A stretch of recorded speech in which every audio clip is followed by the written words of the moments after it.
તબીબોને કહી દો માથું ન મારે, દરદ સાથે સીધો પરિચય છે મારે.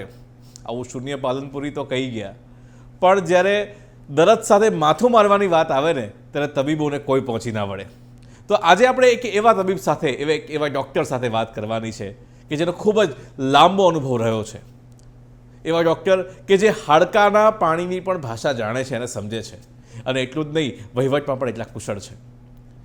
એવા ડૉક્ટર કે જેમણે સિવિલ હોસ્પિટલ અમદાવાદમાં 17 વર્ષ સુધી મેડિકલ સુપ્રિન્ટેન્ડન્ટ સુધી જેવી સેવાઓ આપી છે, અને ગુજરાતની અંદર ઓર્થોસ્પાઇન સર્જરીની જો કોઈએ શરૂઆત કરી હોય તો એવા ડૉક્ટર એમ પ્રભાકર. તો જિંદગી કાફે સંવાદના હેલ્લારોમાં આજે આપણે મળીશું ડૉક્ટર એમ પ્રભાકરને. પ્રભાકર સાહેબ, આપનું ખૂબ ખૂબ સ્વાગત છે. પ્રભાકર સાહેબ, આપને પૂછવા માંગીશ, ખાસ કરીને આપ બહુ જ સામાન્ય બેકગ્રાઉન્ડમાંથી આવો છો, મહેસાણાના એક ગામમાંથી આપ આવો છો. તો કેવું હતું આપનું બાળપણ, અને ત્યાંથી માંડીને કેવી રીતના તમને એક ડૉક્ટર બનવાનો એક વિચાર તમારા મનમાં આવ્યો? હું આપને જણાવું કે અમારું જે ગામ છે મહેસાણા જિલ્લામાં 2,500ની વસ્તીવાળું એકદમ નાનું ગામ, અને એમાં કોઈ એવી મોટી ફેસિલિટી કે જે જિલ્લા લેવલ કે તાલુકા લેવલે હોય એવી કોઈ જાતની ફેસિલિટી નથી.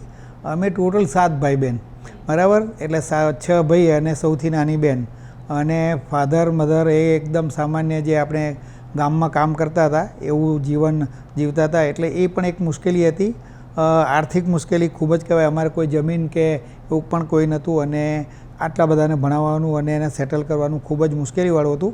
પણ મારાથી 3 ભાઈ મોટા હતા, એટલે શરૂઆતમાં એ લોકો અમદાવાદમાં આવ્યા, મિલમાં જવા માંડ્યા, અને મારો ત્રીજો ભાઈ જે છે એ પછી એને LICમાં નોકરી કરતા હતા. એટલે મારું ભણવાનું એ રીતે થોડુંક સહેલું પડ્યું કે ગામમાં હું 7મા સુધી મારા ગામમાં ભણ્યો, અને અમારા ફેમિલીનો પછી એ લોકો જ્યારે કમાતા થયા એટલે મારે કંઈ તકલીફ ઓછી પડી. પછી અમારી સ્કૂલિંગ જે મારું કહેવાય હાયર લેવલનું, એ મારા બાજુના ગામમાં ચાલીને 3 કિલોમીટર અમે ભણવા જતા હતા. પણ પ્રાઇમરી એજ્યુકેશન અને જે હાયર એજ્યુકેશન કહેવાય એ મારા માટે ખૂબ જ અગત્યનું હતું. મારું એક ધ્યેય હતું કે આપણે ગામડામાં જે ગરીબી અને જે લોકોની પરિસ્થિતિ જોયેલી કે લોકો મેડિકલી કેવી રીતે હેરાન થાય છે, તો પહેલેથી જ એક ધ્યેય હતું કે આપણે ડૉક્ટર બનવું, પહેલેથી 7મા ધોરણથી. અને એ ધ્યેય સાથે આપણે કામ કર્યું. પહેલાં ધોરણથી 11મા ધોરણ સુધી થ્રુ આઉટ લગભગ મારી સ્કૂલમાં હું પહેલો નંબર જ રહ્યો છું. પણ 11માં અમારું જૂનું 11મું હતું, અત્યારનું 12મું છે નહીં. 11માં મેં અમારી સ્કૂલમાં હું બીજો આવેલો, અને એ પછી મને અમદાવાદમાં આપણે સાયન્સમાં એડમિશન લીધું. અમારા વખતે સાયન્સ પછી મેડિકલ એજ્યુકેશન થતું હતું, એટલે સાયન્સમાં પણ અમારા વખતમાં નિર્માણ થયેલું, તમને જો યાદ હોય તો 1974નું. અને નવનિર્માણમાં બધાને પ્રમોશન, જેમ હમણાં આપણે કોવિડમાં કોરોના વખતે પ્રમોશન આપ્યા, પણ જેને મેડિકલ અને એન્જિનિયરિંગ કરવું હતું એ લોકોને પરીક્ષા આપવાની થતી હતી. એટલે અમે પરીક્ષા આપી અને એમાં મારો મેડિકલનું સિલેક્ટ થયું, ને પછી એમાં હું મેડિકલમાં ગયો. બરાબર છે.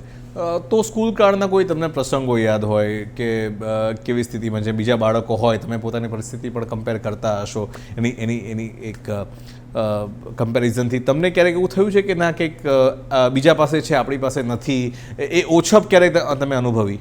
આમ કેવું કે ગામડામાં તમે જો બીજા બધા થોડા સુખી હોય ને આપણે સાથે સ્કૂલમાં જઈએ તો તમને કમ્પેરિઝન કરવાનું મન થાય કે તમે અભાવમાં જુઓ. મારી જોડે કપડાં પહેરવાની એક જ જોડ હતી, અને ચપ્પલની પણ એક જ જોડ હતી, અને ખાવા પીવાનું જ્યારે મજૂરી મારા ફાધર મધર તો કરતા હતા, અને એ આપણને જ્યારે મળે ત્યારે જ આપણને ખાવા પીવાનું થાય. એટલે એ અભાવ તમને ચોક્કસપણે જોવા મળે. પણ હું ભણવામાં હોશિયાર હતો, મારા ભાઈઓ પણ એ રીતે જ હોશિયાર હતા, એ લોકો પણ સારી પોસ્ટ ઉપર પછી હતા. પણ એ બધું આ જે એજ્યુકેશનના લીધે આપણે અહીંયા પહોંચ્યા, એટલે એ બધું યાદ કરવાનું પછી અત્યારે મને એવું જ નહોતું કે મને અભાવમાં જીવ્યો અને હું અહીંયા કશું કરી ના શક્યો. એટલે ખૂબ જ અગત્યનો છે આ પ્રશ્ન. જી, મેડિકલ કોલેજ કોઈ બી વિદ્યાર્થી માટે સાયન્સમાં ભણતા હોય, મેડિકલ કોલેજ આપ કઈ કોલેજમાં ભણ્યા, અને પહેલો દિવસ આપનો મેડિકલ કોલેજનો કેવો હતો? મારું મેડિકલ એજ્યુકેશન આમ MBBS એ બીજે મેડિકલ કે જે ગુજરાતમાં અને આખા ભારતમાં વર્લ્ડ બેસ્ટ મેડિકલ કોલેજ કહેવાય, એમાંથી મેં MBBS કર્યું, અને 1975 MBBSમાં એડમિશનમાં લીધેલું. એ પછી અમારે અત્યારની નીટને એવી એક્ઝામ નથી, પણ જે મેરિટ આવે એ યુનિવર્સિટીને એ પ્રમાણે આગળનો અભ્યાસ કરતો, તો એમાં મારા મેરિટ પ્રમાણે મને MBBSના, મને MS એ પણ બીજે મેડિકલમાંથી જ મેં કર્યું. અને ત્યાંથી પૂરું કર્યા પછી જે ગવર્મેન્ટમાં આપણે કહેવું કે ભાઈ આપણે સેવા જ કરવી છે, બાકી ઘણા બધાના ઓપ્શન હતા કે ફોરેન જઈ શકે, માર્કેટમાં બેસીને પ્રેક્ટિસ કરી શકે, પણ આપણે જે ગરીબી ગામડામાં જોયેલી લોકો કેવી રીતે હેરાન થાય છે એને જોવાનું નક્કી કરેલું એક ધ્યેય હતું કે આપણે સેવા જ કરવી છે એટલે હું સરકારી નોકરીમાં જોડાયેલો.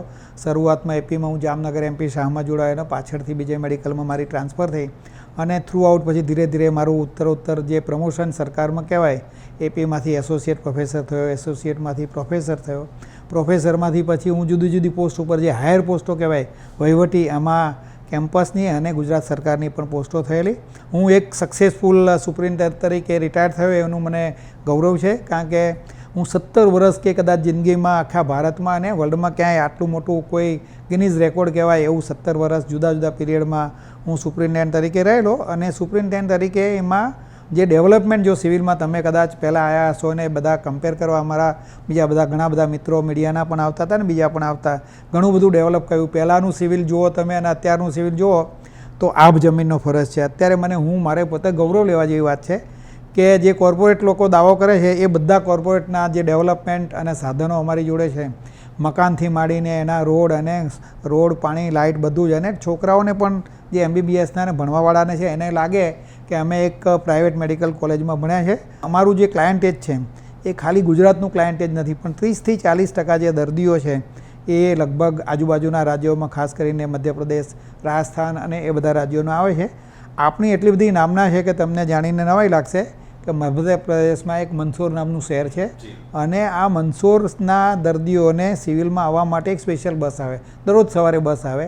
અને એ બસનું પાટિયું ડેસ્ટિનેશન પ્રમાણે નહીં કે આમ તો હોવું જોઈએ મંદસૌર ટુ અમદાવાદ, પણ આ બસનું પાટિયામાં મંદસૌર ટુ સિવિલ હોસ્પિટલ એટલું જ લખેલું. એટલે આપણી એટલી નામના છે ને આપણે ત્યાં એટલા એક્સપર્ટાઇઝ ડૉક્ટરો હતા, લોકોને સારી સારવાર મળે. બીજી બધી આટલી બધી કોલેજો ગુજરાતમાં પ્રાઇવેટ અને પ્રાઇવેટ કોર્પોરેટ હોસ્પિટલો છે, છતાં પણ ફાઇનલ ડેસ્ટિનેશન દર્દીનું કંઈ જ્યારે રોગ ના પકડાય કે એને સારવાર ના થાય ત્યાંનું ફાઇનલ ડેસ્ટિનેશન એટલે સિવિલ હોસ્પિટલ અમદાવાદ. જી, તો બહુ સરસ તમે વાત કરી. પણ તમારા કોલેજ કાળની વાત કરીએ વિદ્યાર્થી તરીકે, તો વિદ્યાર્થી તરીકે બીજે મેડિકલના દિવસો તમે યાદ કરો તો એ કેવા દિવસો હતા અને આપ કેવી રીતના આપણે એન્જોય કર્યું અથવા કેવો સંઘર્ષ કર્યો ત્યાં આગળ, એની થોડી વાત. બીજે મેડિકલમાં શરૂઆતમાં હું એક સામાન્ય સ્ટુડન્ટ તરીકે હતો, પણ ભણવામાં મેડિકલમાં આપણને પહેલેથી એક રુચિ હતી એટલે એની એક મજા હતી. અને એના લીધે ઘણા બધા લોકોને શું મેડિકલમાં જે સ્કૂલમાંથી મેડિકલમાં આવે એટલે ટફ બહુ પડે ને લોકો ડિપ્રેસ થઈ જાય, કારણ કે અગત્યનું ભણવાનું કેવું છે, બધા લોકો ગુજરાતી મીડિયમમાંથી ઇંગ્લિશ મીડિયમમાં આવે એક તો, અને અમારું ભણવાનું જે છે એ શબ્દો બધા જ લેટિન શબ્દો, એટલે લોકોને ખબર ના પડે. એટલે લેટિન શબ્દો ના ખબર પડે એટલે લોકો ડિપ્રેશનમાં આવે, ઘણી બધી વખત વારંવાર નાપાસ થાય, સુસાઇડલ ટેન્ડન્સી થાય ને ઘણા બધા સુસાઇડ પણ થયા હશે, આપને બધાને ખબર છે. આવું મને કોઈ પણ જાતનું ફિલિંગ નહોતું થતું, કારણ કે હું મારી મહેનત રેગ્યુલર કરતો હતો. જે ટોપિક પતી જાય એને રેગ્યુલર વાંચીએ તો એના કમ્પેરિઝનમાં, બીજાના કમ્પેરિઝનમાં મને કોઈ આવી ભણવામાં તકલીફ પડતી નહોતી. અને હું થ્રુ આઉટ પાસ થઈ ગયેલો. એમાં MBBS પણ થ્રુ આઉટ પાસ થયો ને MS પણ થ્રુ આઉટ પાસ થયેલો. એટલે મારી કારકિર્દી એ રીતે બહુ જ એજ્યુકેશનલ સારી રહી છે. અચ્છા, ઓર્થોપેડિક સર્જન તમે થયા એના ત્યારબાદ, તો આ બ્રાન્ચ તમે પસંદ કરેલી કે એ બ્રાન્ચ તમને અકસ્માતે તમને મળેલી? મને એ વખત એવું થયું કે ગાયનેકમાં કરીએ, પણ ગાયનેકમાં મેરિટમાં એ વખત મળ્યું નહીં અને ગાયનેક બીજા બધાને જેવું. પછી મને ઓર્થોપેડિક બીજો ઓપ્શન મળતો હતો એટલે મેં ઓર્થોપેડિક સિલેક્ટ કર્યું. એટલે બાય સિલેક્શન તો ના કહેવાય, પણ તમે જુઓ કે અત્યારે જેમ સુપર સ્પેશિયાલિટી બધી ચાલે છે, હાર્ટ, ક્લાસની, પાસ્ટો, ગેસ્ટ્રો, આ બધી જે સુપર સ્પેશિયાલિટી, ઓર્થોપેડિક આમ એક PGની સુપર સ્પેશિયાલિટી ના ગણાય, પણ એ સુપર સ્પેશિયાલિટી તરીકે લોકો માર્કેટમાં તૈયાર કરે કે એમાં joint replacement, spine surgery, hand surgery અને આ બધી જે સર્જરી છે એ સુપર સ્પેશિયાલિટી ઇક્વિવેલન્ટ છે. અને તમે બજાર ભાવ તમે કોર્પોરેટમાં જોશો તો આ સર્જરીનો ઓવરઓલ બજાર ભાવ બીજા બધા કરતાં ઘણો ઊંચો છે. એટલે મને ખૂબ જ આત્મસંતોષ છે કે મેં ગાયનેક ના લીધું અને ઓર્થોપેડિકમાં લીધું. એના લીધે હું જે ગરીબ દર્દીઓની અને પબ્લિકની સેવા સારી રીતે કરી શકું છું. જી ચોક્કસ. તમે જ્યારે પહેલી વાર સર્જરી કરી હશે એક સર્જન તરીકે, એક ડૉક્ટરોમાં હોય કે સર્જરી હોય તેમના હાથ એકદમ સ્થિર હોય, આંખો સ્થિર હોય, પહેલી સર્જરી તમને તમારી યાદ હોય તો એ કેવી સર્જરી હતી, શું હતી અને એ વખતે તમારા મનના ભાવ કેવા હતા? અમારે એનાટોમીમાં ડિસેક્શન આવે, આપણે બધાને ખબર છે, એમાં નર્વ, હાડકાં, બધા મસલ્સ અને આ બધું. અને અમારું ઓર્થોપેડિકનું એ સેમ વસ્તુ ડિસેક્શનનું જ વસ્તુ છે, પણ એ જીવતા માણસ ઉપર કરવાનું ને પેલું ડેડ બોડી ઉપર કરવાનું. એટલે જીવતો માણસ ફરીથી એ સારો થાય, એની એક્ટિવિટી પાછી આવે, થિયેટરમાંથી પાછો ઊભો થઈને ચાલતો આવે અને કોઈ જાતની એને તકલીફ અથવા તો ડિસેબિલિટી ના થાય, આવી જાતના કામો કરવામાં. અને એમાં અમારે શરૂઆતમાં તો નાના ઓપરેશન આપે, પણ હાથમાં ફ્રેક્ચર થયેલું હોય અને એને ખોલીને પ્લેટ અથવા તો સળીઓ નાખીને જ્યારે કરીએ અને એનું રિઝલ્ટ તમે જ્યારે આઉટકમ આવે ત્યારે તમને જે મેન્ટલ પ્લેઝર મળે એનો જે આનંદ છે એ તમે વર્ણવી ના શકો. આવી જાતની સર્જરી અમે શરૂઆતમાં કરેલી. જી, એક સર્જન પાસે કેવી કુશળતા હોવી જોઈએ, એવી કઈ સ્કિલ છે અથવા એવા કેવા ગુણ છે કે એક સર્જનને એક સારો સર્જન બનાવે? સરકારમાં આ એક ફાયદો છે કે એને પ્રોપર ઇન્ડિકેશન હોય, એ સર્જરીથી એને લાભ થશે તો જ એને એ લોકો ઓપરેશન કરે. અને સરકારમાં મારા જેવા એક્સપર્ટ, મને કોઈ જાતનો સર્જરીનો ડર નથી લાગતો. ગમે તે હાર્ટ ખોલવાનું હોય કે કરોડરજ્જુ ખોલવાની હોય કે પેટ ખોલવાનું હોય, છતાં કોઈ પણ જાતની સર્જરીની મને બીક નથી થતી. સર્જનથી કોઈ દાડો કોમ્પ્લિકેશન ના થાય અથવા તો કોમ્પ્લિકેશન ના થયું એવું નથી બન્યું, છતાં મને કોમ્પ્લિકેશન છતાં એને ટેકલ કરવાની તમારામાં ધગસ હોય અને તમે ટેકલ કરી શકો તો એ માણસ ચોક્કસપણે બચી જાય. એક સર્જરીનું જો હું આપને યાદ કરાવું તો હું અમારા કરોડરજ્જુની સર્જરી કરતો હતો પેટ ખોલીને, અને જે મોટી ધમની કહેવાય, ઇન્ફિએવિના કહેવાય, એમાં સર્જરી કરતાં કરતાં અમારી જે મશીન કોટરી આવે ને ડિસેક્શન કરવાની અડી ગઈ તો લગભગ 4 સેન્ટીમીટરનું બાકોરું પડી ગયું. બરાબર. હવે આ જો તમને આવડતું ના હોય રિપેર કરતાં તો માણસ તરત એટલું બધું બ્લડ લોસ થાય ને તરત અડધા કલાકમાં મરી જાય. છતાં પણ એ માણસની અમે એ જે ધમની છે અને વેસલ છે એ રિપેર કરેલી, અને આજની તારીખમાં પણ એ બેન સરસ રીતે જીવે છે. એને લગભગ 10 વર્ષ થયા. એટલે આ ખૂબ જ અગત્યની કળા છે કે કોમ્પ્લિકેશન તો બધા જ થઈ શકે, છતાં પણ એ તમને ટેકલ કરતાં આવડવું જોઈએ. બરાબર છે. કોઈક વાર એવું થયું કે ઓપરેશન થિયેટરમાં તમે હોવ અને કેસ કરતાં કરતાં તમને એવું થયું, ઓપરેશન કરતાં કરતાં તમને એવું થયું કે હવે કોઈ રસ્તો નથી સૂચતો, હવે તો બોસ ગયા, એવું ક્યારે તમને આમ ફિલિંગ આવી હોય? મને મારી લાઈફમાં આવો કોઈ પણ જાતનો અનુભવ થયો નથી. કોમ્પ્લિકેશન તો ઢગલાબંધ થાય, છતાં પણ અમારી ધોરીનસ, મેં ના કહ્યું ધોરીનસ કે પહેલાં માણસનું પોતાનું એ ભૂલી જ જાય બધું શાનબાન, છતાં એ અમે રેપેર કરી શકેલા અને માણસ બચી શકેલો. એવી જ રીતે હાર્ટ ખોલી અને સ્પાઇનમાં પાછળ જવું, બરાબર, એ ખૂબ જ અગત્યનું અને કેરફુલ સર્જરી બધાની, જે ઇવન સ્પાઇન સર્જરો હોય એ પણ આવી રીતે કરી નથી શકતા, છતાં અમે ખૂબ જ સારી રીતે આવા બધા ઓપરેશનો કરીએ છીએ. અને અમને કોઈ જાતની, મને મારી લાઈફમાં મેં આવું એમ કે તકલીફ પડી હોય એવું અનુભવ્યું નથી. સર્જરીના દિવસે અથવા તો સર્જરી વખતે તમે કોઈ વિશેષ તૈયારી કરતા હો અથવા તમારું ધ્યાન તૂટે નહીં, કારણ કે આપણે પણ માણસ છીએ, આપણને ભૂખ લાગતી હોય, આપણા પણ ઇમોશન્સ હોય, તો પોતાના ઇમોશન્સ પર તમે કંટ્રોલ કેવી રીતના કરો છો સર્જરી વખતે? સર્જરી વખતે પહેલાં તો દર્દીને જે રોગ હોય એનું આપણે એનાલિસિસ કરવું પડે કે ભાઈ એમાં શું શું જરૂરિયાત પડશે, એનું લોહી કેટલું જોઈશે કે લોહીની પણ જરૂર પડતી હોય, એને કેવી જાતના સાધનો અંદર નાખવાની જરૂર પડશે, ઇન્ટ્રા ઓપરેટિવ તમે જે સર્જરી કરો એમાં શું શું કોમ્પ્લિકેશન થઈ શકે એ પહેલેથી તમે પ્રેડિક્શન કરો તો એની તમે તૈયારી કરી શકો. એટલે મારી લાઈફમાં મને આ બધી જ તૈયારીઓ સાથે જ અમે ઓપરેશનો કરેલા છે. એટલે એવું કોઈ જાતનું કોમ્પ્લિકેશન કે એમ કે સર્જરીમાં ઇમોશન ખોઈ બેઠા હોય કે તમે ગભરાઈ ગયા હોય અને હાથ કરીને ભગવાનને હાથ જોડીને બેસી ગયા હોય ને ઓપરેશન વચ્ચેથી છોડી દો અથવા તો કોઈ બીજાને બોલાવવાની જરૂર પડી હોય સિનિયર સર્જનને, એવું મારી લાઈફમાં નથી બન્યું. પણ આમ મૂડ તમારો, કારણ કે રોજ તો મૂડ સરખો ના હોય, પણ સમજો કે તમારો કોઈ ખરાબ મૂડ છે, તમારામાં કે અંગત જીવનમાં કંઈ ઘટના બની છે અને તમારે તો એ વખતે કઈ રીતના, કારણ કે મને લાગે છે તમારા અનુભવો એ દર્શકોમાં કે એમના અંગત જીવનમાં પણ, કેમ કે અત્યારે જે સ્ટ્રેસમાંથી આપણે પસાર થઈ રહ્યા છે, જે પ્રકારનો કોરોના પછી જે કાળ ચાલી રહ્યો છે, મને લાગે તમારા અનુભવો એ દર્શકોને એવી રીતના ઉપયોગી થઈ શકશે. જો મારો અનુભવ તમને બધા મને ઓળખો જ છો, આવા ઇમોશન મને આવી સર્જરી કરતા વખતે અમારે જ્યારે વડાપ્રધાન આવે ને ત્યારે મેડિકલ કવરેજની ટીમ સિવિલની હોય, તમને આપને અનુભવ છે. તો અમારા ગાંધીનગરના એક સિનિયર IAS બ્યુરોક્રેટ ઓફિસર આવેલા, એટલે એ પૂછે કે ભાઈ ડૉક્ટર સાહેબ તમને આ વડાપ્રધાનની સારવાર કરવાનું થાય તો તમારો શું અનુભવ થાય? ત્યારે મેં એમને એવું કહેલો જવાબ આપેલો કે વડાપ્રધાન એ મારા માટે જ્યારે આવશે ત્યારે પેશન્ટ તરીકે જ આવતા હશે, વડાપ્રધાન તરીકે હું એમને ટ્રીટમેન્ટ નહીં કરું, અને સામાન્ય દર્દીને જે ટ્રીટમેન્ટ કરું છું એ ટ્રીટમેન્ટ એમના માટે કરીશ તો મને આવી કોઈ ગભરામણ નહીં થાય અને હું નોર્મલ રીતે મારું જે કામ કરવાનું છે કરી શકીશ. બરાબર છે. તમે મેડિકલ સુપરિન્ટેન્ડન્ટ તરીકે લાંબો સમય રહ્યા, સાથે તમે OPD પણ ચલાવતા, સાથે તમે તમારી OT ઓપરેશન થિયેટરમાં જે સર્જરી કરવાની હોય એ પણ તમે નિયમિત કરતા, તો આ બધા વચ્ચે તમે તાલમેલ કેમ ન મેળવ્યો? મારી લાઈફનું મેં છે ને કે ટાઈમ મેનેજમેન્ટ કેવી રીતે કરવું એ ખૂબ જ અગત્યનું છે, બધા માટે અગત્યનું છે.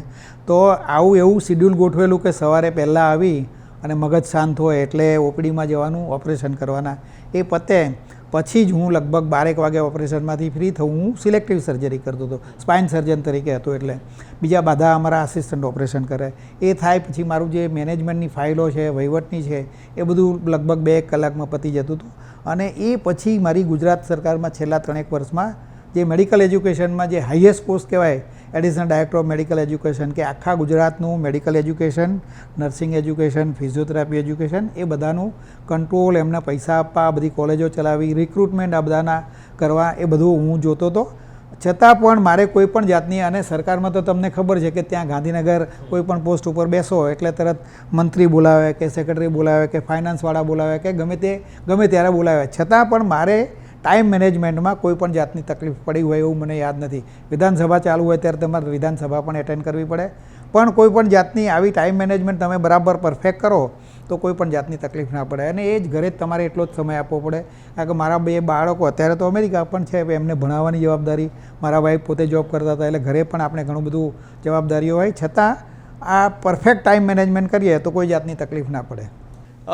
જ્યારે તમે સુપ્રિન્ટેન્ડન્ટ હો, આટલી મોટી 130 વર્ષ કરતાં પણ જૂની કોલેજના સુપ્રિન્ટેન્ડન્ટ તમે હો, આખી હોસ્પિટલ તમારી પાસે હોય, દર્દીઓના પ્રશ્નો જે આવે, મને લાગે છે આ સમાજનો દુઃખીમાં દુઃખી વ્યક્તિ તમારી પાસે આવતો હોય ને પોતાના દુઃખ વ્યક્ત કરતો હોય. એમાં ઘણીવાર હડતાલો જેવા પ્રશ્નો પણ વિદ્યાર્થીઓને બહુ પડતા. મેડિકલ સ્ટુડન્ટમાં હડતાલો તમને સતત જોવા મળતી હોય, યુનિયન્સ પણ હોય. તો તમે તમારા સમયમાં આવી હડતાલનો નિવેડો તમે કેવી રીતના લાવતા? મારા વખતમાં ઘણી બધી હડતાલો પડેલી, બરાબર. એમાં ડૉક્ટરોની પડેલી, સિનિયર ડૉક્ટરોની પડી, જુનિયર ડૉક્ટરોની પડેલી, ઇન્ટર્નોની પડી, સ્ટુડન્ટોની પણ પડેલી.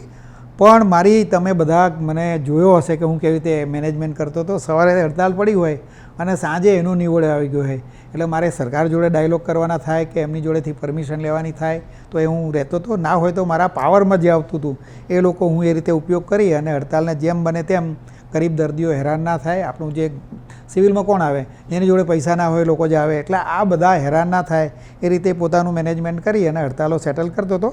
ગમે એવી ગંભીર હડતાલો, હું જ્યારે અમેરિકા જતો ત્યારે ખાસ હડતાલ પડી. પછી બધા લોકો મને યાદ કરે કે હવે સાહેબ ક્યારે આવશે.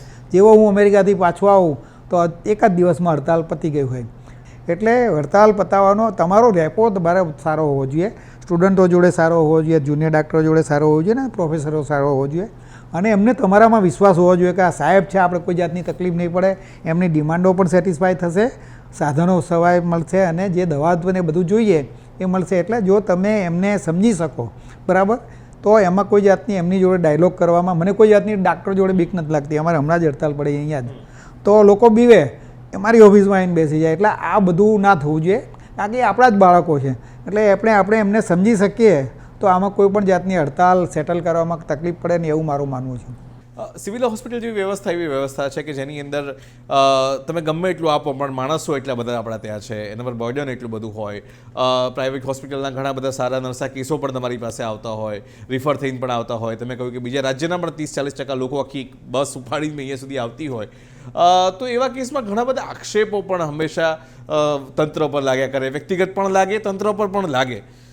તો આવા કિસ્સામાં તમે કેવી રીતના મેનેજ કરતા અને કેવી રીતના પોતાના સ્ટાફનો, તમે વ્યક્તિગત તો મોટિવેટ હોવ પણ સ્ટાફને મોટિવેટેડ રાખવું કે એક વોર્ડ બોયથી માંડીને છે ઉપર સિનિયર ડૉક્ટર સુધી એ મોટિવેટેડ રહે કે ના ભાઈ અમારી સંસ્થા છે અને અમે કરીશું, તો આ કેવી રીતના શક્ય બને? સરકારમાં ફરિયાદો કરવાવાળા બહુ, આપને ખબર છે ઘણા બધા લોકો હોય, એમાં મિત્રો પણ હોય, એ લોકો પ્રોક્સી ફરિયાદો પણ કરાવતા હોય. મારી પણ પુષ્કળ ફરિયાદો થયેલી છે, પણ મને વિશ્વાસ હતો કે હું જે કંઈ કામ કરું છું એ ગરીબ દર્દીઓના હિતમાં, સમાજના હિતમાં જ કામ કરું છું. અને સરકારી જે પ્રોસિજર તમે બરાબર કરતા હોય અને એ પ્રમાણે કરો તો આપણને એમાં જે કંઈ ગમે એવી સરકારે ઇન્ક્વાયરી સોંપે, વિજિલન્સની ઇન્ક્વાયરી આવે. મારી ઘણી બધી ઇન્ક્વાયરીઓ થયેલી છે, હાઈકોર્ટમાં પણ લોકોએ કેસ કરેલા છે. પણ મને આ બધું ફેસ કરવામાં, કારણ કે આપણે પરફેક્ટ હોઈએ, આપણે પોતાને વિશ્વાસ હોઈએ તો એમાં કોઈ પણ જાતની તકલીફ નથી પડતી. બીજું આપણે જેમ કહ્યું કે જે આપણો સ્ટાફ છે એને કેવી રીતે ખુશ રાખવો. મારો સ્ટાફ ક્લાસ 4થી મને જે બધા ઓફિસરો હોય બધાના પર્સનલી હું એને નામથી ઓળખતો હતો. એ મારી જોડે આવે ત્યારે હું એને કહું કેમ છે ભાઈ, શું છે તારો પ્રોબ્લેમ શું છે, એ રીતે એના બધાના પ્રોબ્લેમ સોલ્વ કરતા હતા. આજ સુધીમાં મેં કોઈના CR નથી બગાડ્યા કે એને પ્રમોશનમાં તકલીફ પડે.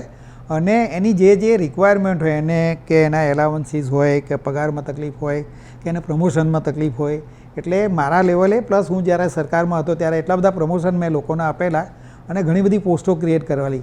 પહેલાં સિવિલમાં અમારી 500 જ સિસ્ટરો હતી, પણ અમારા જુદા જુદા લેવલે પહેલાં જુદું ટ્રોમા સેન્ટર થયું, પછી વડાપ્રધાનની સ્કીમ આવી, પછી નવું ટ્રોમા સેન્ટર થયું, અને છેલ્લે આપણે જે કોરોનાની હોસ્પિટલ બનાવી એ 1200 બેડની હોસ્પિટલ. એમાં અત્યારે હાલ અમારે 1700 સિસ્ટરો છે. એટલે તમને નવાઈ લાગશે કે આટલી બધી સિસ્ટરો ક્યાંથી લાવાય. એ જ રીતે બીજો સ્ટાફ જોઈએ, પેરામેડિકલનો સ્ટાફ જોઈએ, ક્લેરિકલ સ્ટાફ જોઈએ, ડૉક્ટરો જોઈએ, અને એટલી બધી પોસ્ટો ગુજરાતમાં અહીંની જ ખાલી નહીં પણ બધી કોલેજોમાં અને હોસ્પિટલમાં ક્રિએટ થઈ કે લોકો કમ્ફર્ટેબલી કામ કરે, લોકોને સારી સારવાર મળે.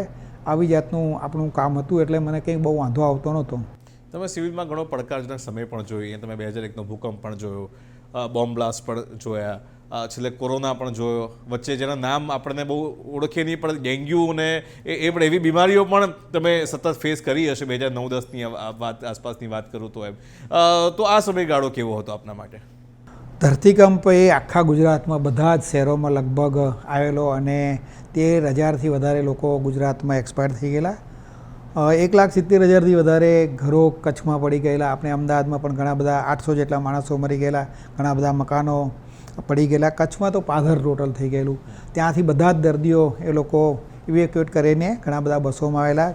જે સારા ઘરના હતા એ લોકો એર ટ્રાન્સપોર્ટ થઈને બીજે મોકલવામાં આવેલા. અમારા જે સ્પાઇનના અને ઓર્થોપેડિકના પેશન્ટો હતા એ લગભગ બધા પેશન્ટો અમારે ત્યાં આવેલા, અને અમે 10 theatre continuous round the clock operate કરતા હતા. અને અમારા લગભગ 10 દિવસમાં જેટલા પણ દર્દીઓ હતા એ બધાને અમે મેનેજ કરી શકેલા. સ્પાઇનના પેશન્ટોમાં કરોડરજ્જુમાં નુકસાન થાય આપણને ખબર છે, 130 જેટલા દર્દીઓ હતા. છતાં પણ અમારે એ લોકોને મેનેજ કરવાની અમે વોર્ડમાં ફેસિલિટી ક્રિએટ કરેલી. જે રિહેબ ડિપાર્ટમેન્ટમાં હોય એ બધી વોર્ડમાં ફેસિલિટી ક્રિએટ કરેલી, અને બધા જ દર્દીઓને ખૂબ જ સારસ થઈ ગયેલા છે. હું આમ કચ્છ ધરતીકંપ પહેલાં જોયેલું જ નહીં, પણ ધરતીકંપ પછી હું 32 વખત લગભગ ત્યાં ગયેલો. ત્યાં જુદા જુદા કેમ્પ કરેલા.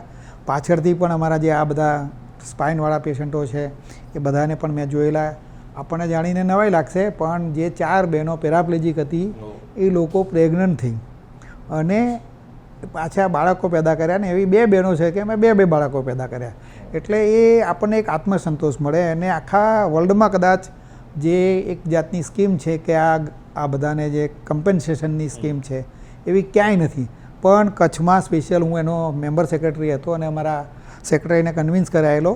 આજીવન જે પેરાપ્લેજિયાના દર્દીઓ છે, પહેલાં 130 હતા, અત્યારે લગભગ 72 જેટલા છે. દર મહિને 2,500નું પેન્શન આપીએ છીએ. એટલે ગામડાના લેવલે તમે 2,500 એટલે આપણે ખાવા પીવાનું અને ઘર સુખી થઈ જાય. 2 જણના લગભગ ડાયવોર્સ થઈ ગયેલા, પણ આ પેન્શનના લીધે પાછા રિયુનિયન થયું અને સારી રીતે જીવી શકે છે.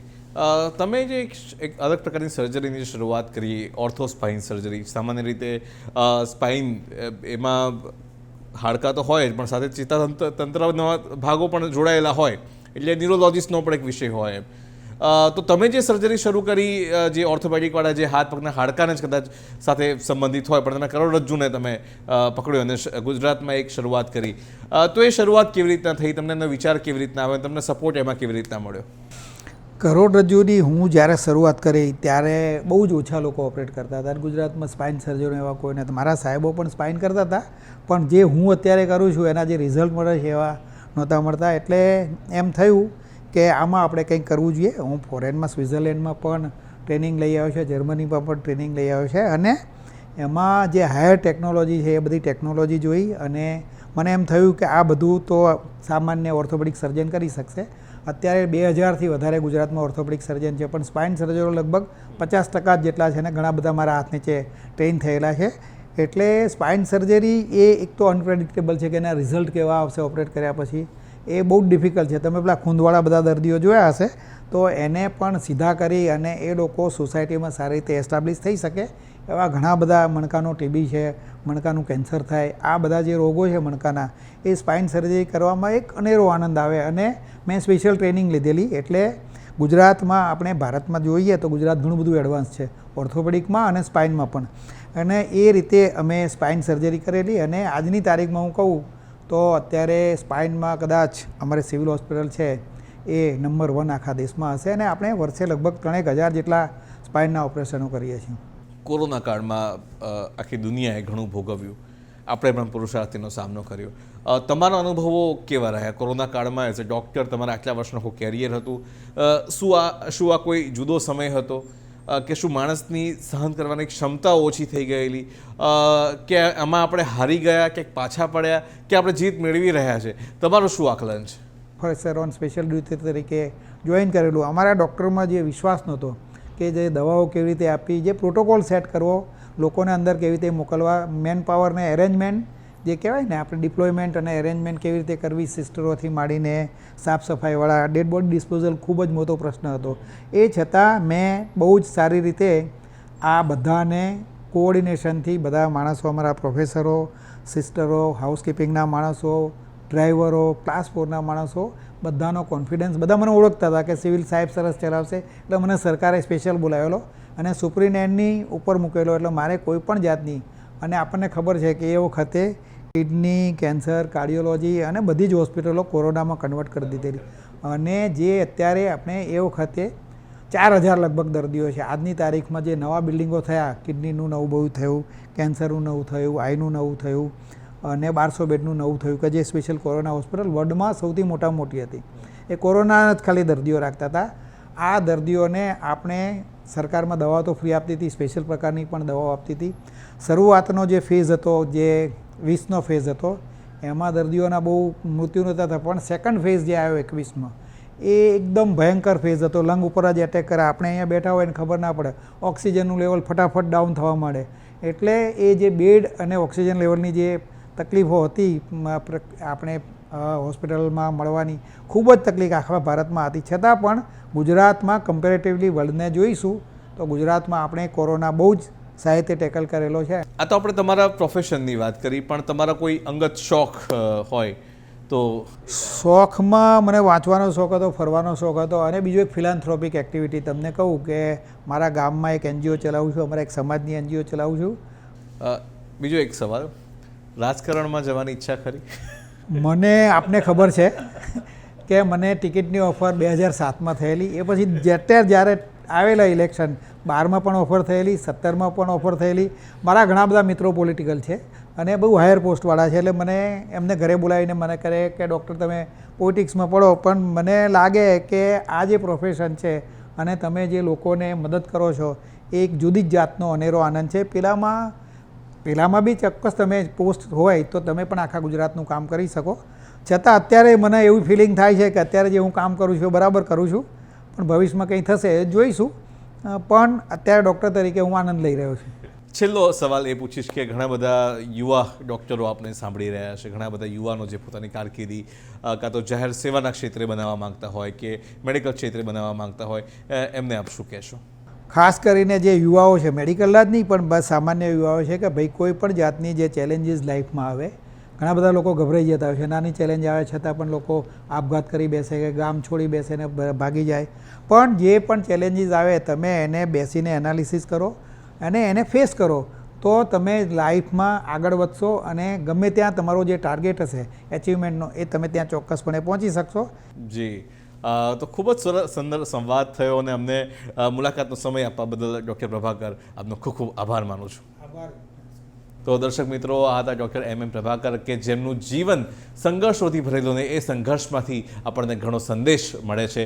જીવન જીવવાનો, જીવન તરફ આગળ વધવાનો, હકારાત્મક તરફ આગળ વધવાનો, અને એ જ આપણે જિંદગી કાફે સંવાદનો હેલ્લારોમાં આ જ સંવાદ આપણા હૃદય સુધી પહોંચે, આપણા મન સુધી પહોંચે, હાડકાના પાણી સુધી પહોંચે, એ જ અભ્યર્થના સાથે અહીં વિરમું છું. ફરી મળીશું આવતા સપ્તાહે એક નવા અતિથિ સાથે. ત્યાં સુધી અંદર રજા આપશો. આવજો.